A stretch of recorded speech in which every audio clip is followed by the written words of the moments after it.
A nossa experiência em ufologia ocorreu há 15 anos, num voo que fazíamos de Fortaleza para São Paulo, escala no Galeão, Rio de Janeiro.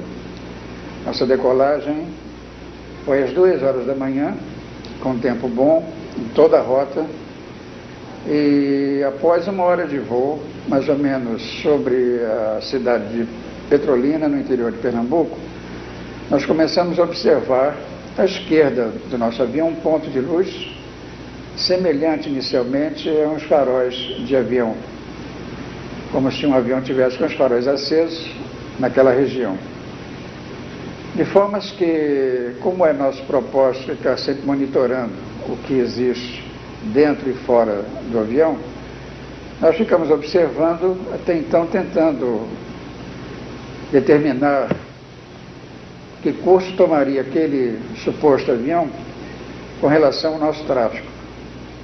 Porque ali é um entroncamento de aerovias, de tráficos que vêm da Europa para, no caso, o Brasil, Brasília e demais cidades, como também para toda a América do Sul.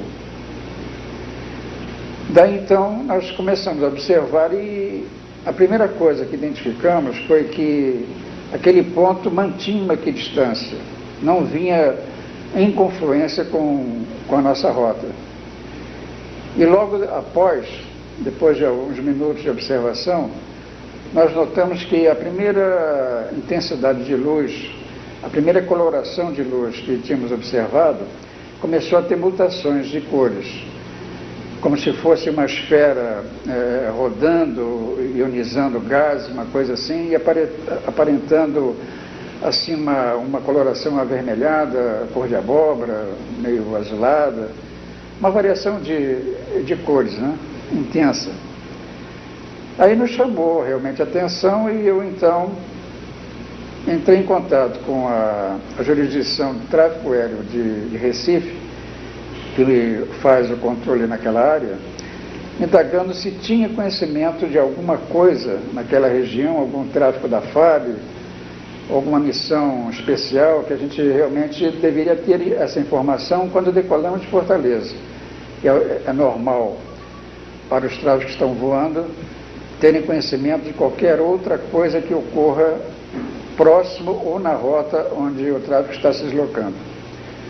E Recife nos respondeu que não tinha conhecimento de uma missão especial da FAB e que desconhecia algum tráfico também voando naquela região. Aí ficamos observando já um pouco mais atentos, porque já não era o que se supunha ser um avião com os faróis acesos, né? Com essa mutação de cores não poderia ser. Aí continuamos o nosso voo sem qualquer alteração, mantendo rota, etc., porque não constituía nenhum perigo até então, nenhum problema com relação ao que a gente supunha, né? Foi então quando começou, quer dizer,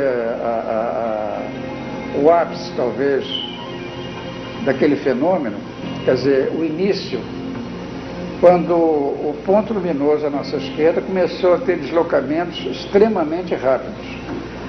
Então, nós estamos voando mais ou menos a 900 e poucos quilômetros por hora e desde a primeira indicação luminosa, nós observamos aquela equidistância e, de repente, milhas e milhas à frente, porque nós estamos com o nosso radar ligado e tínhamos uma referência angular relativa, né, com relação ao que a gente está observando fora do avião.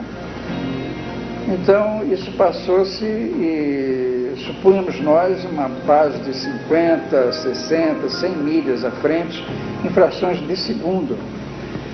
Ia longe, ia bem à nossa frente, depois retornava ao ponto de origem, depois afastava-se, diminuindo aquela visão globular do foco luminoso, depois retornando novamente àquela equidistância. E aí ficou aquela situação indefinida do que poderia ser, e já então por nós imaginado tecnicamente uma coisa de um potencial totalmente fora do nosso conhecimento.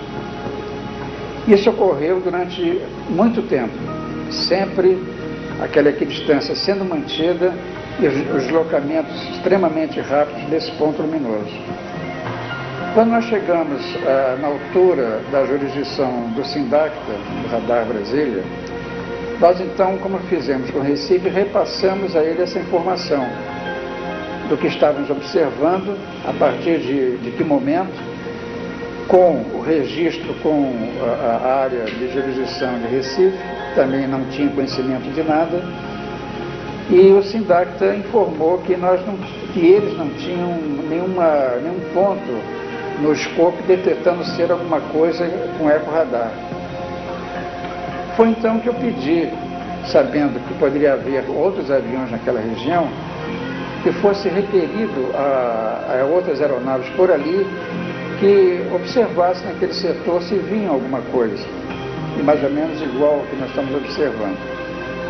O SINDACTA entrou em contato com o Jumbo da Aerolíneas Argentinas, que também tinha o nosso mesmo número de voo, 169, e o comandante do Jumbo respondeu que estava observando, mas não sabia de que se tratava. Ou seja, era um fenômeno que não era específico para nós. E logo depois também uma aeronave da Transbrasil, que se deslocava de Brasília para o Rio de Janeiro, que ouviu desde a nossa primeira informação a SINDACTA e corroborou totalmente com tudo que nós estamos falando, com relação ao desempenho daquele fenômeno, em termos de velocidade, de coloração, etc., que estavam observando já há muito tempo. Bem, isso foi mantido, não tivemos do radar, do SINDACTA, qualquer instrução de alteração da nossa rota. Mantivemos o nível, a proa e, logicamente, mantendo aquela observação constante sobre o ponto luminoso.